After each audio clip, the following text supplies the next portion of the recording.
बाळा, आमचीच आठवण काढत होतास ना, त्यामुळेच तर आम्ही प्रकट झालो.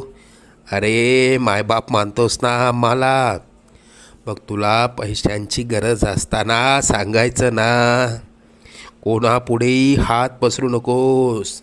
लोक 2-4 हजारांची मदत करतीलही, पण तुझ्या मागे सर्वांना तुझी मजबुरी हसत सांगतील. आता तुला कोणापुढे हात पसरण्याची वेळच येणार नाही. तू आजपर्यंत भरपूर दुःख सहन केलंस. लवकरच तुझ्या रडक्या भाग्यात सुखाचे दिवस येतील. तुझ्या मनात असलेली इच्छा पूर्ण होऊन अक्कलकोटला पेढे घेऊन येणं होईल. येशील ना आम्हाला भेटायला अक्कलकोटला? सगळं मनात